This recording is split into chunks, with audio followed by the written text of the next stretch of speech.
इसको आगे चलते हैं। अभी आपने जो थोड़ा सा गिलानी साहब का जिक्र किया, कौमी असेंबली के जब स्पीकर थे तो उन पे जो केसेस वगैरह नौकरियों के पीछे, मौजूदा स्पीकर कौमी असेंबली की एक वीडियो ऑडियो लीक हुई है, अगर आपने वो सुनी है, जिसमें वो कह रहे हैं कि मेरे पास इतने करोड़ पड़ा हुआ है और मैं अपने लोगों को दूंगा और उनको जुता के ऊपर लेके आऊंगा। क्या इसका भी कोई नोटिस लेगा, या लाडलों की हुकूमत में किसी का कोई नोटिस लेगा? इलेक्शन कमीशन नोटिस ले सकता है इनकी वीडियो का? देखिए, वीडियो के ऊपर ऑलरेडी कुटेकना केस एक उस पे फैसला पड़ा हुआ है।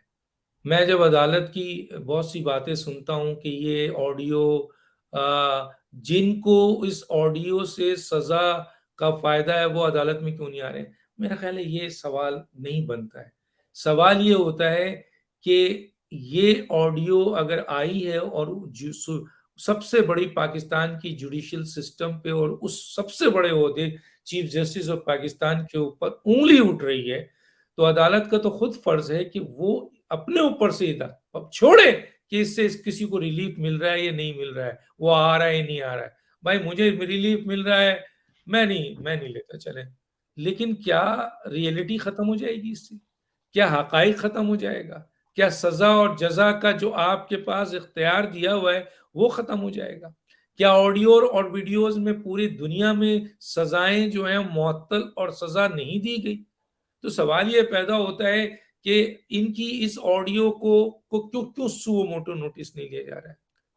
क्यों नहीं लिया जा रहा? मैं तो आपको एक चीज बता दी कि जनाब बिल्कुल। यानी जब एक ऑडियो के ऊपर, एक हलफनामे के ऊपर सिटिंग आपके जजेस का भी नाम आ रहा है, इदारों के दूसरे बड़े सरबराहान का भी नाम आ रहा है, अहम तरीन सर्विंग लोगों का भी नाम आ रहा है, तो भाई कौन फैसला करेगा? पाकिस्तान के जुडिशियल सिस्टम करप्ट तरीन, मैं नहीं कह रहा, यानी कल आप कहेंगे जी आप तो करप्ट, मैं नहीं कह रहा, ट्रांसपेरेंसी इंटरनेशनल कह रहा है, आप उसका मुंह तोड़ दें।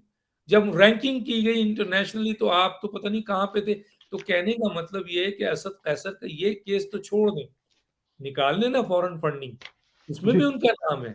जो मैंने ईमेल आपके जो मैंने जो इस इलेक्शन कमीशन के उसका हिस्सा भी है फॉरेन फंडिंग का, वो ईमेल जो कॉन्फिडेंशियल ईमेल थी अकबर एस बाबर की और इमरान खान की, उसमें असद कैसर का भी नाम है, उसमें आरिफ अलवी साहब का भी नाम है।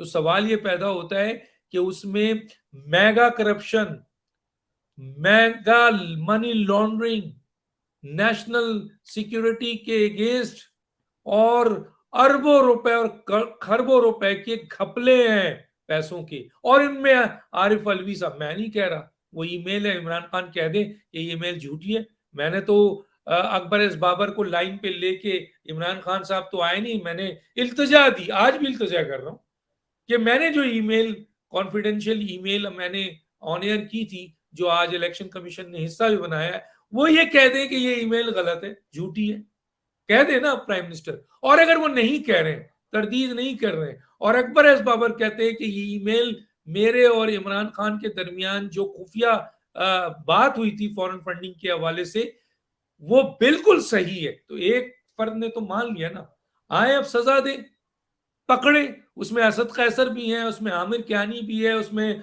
आपके वो सैफुल्ला न्याजी भी है, उसमें और लोग भी हैं, उसमें इमरान खान है, उसमें आरिफ अलवी है।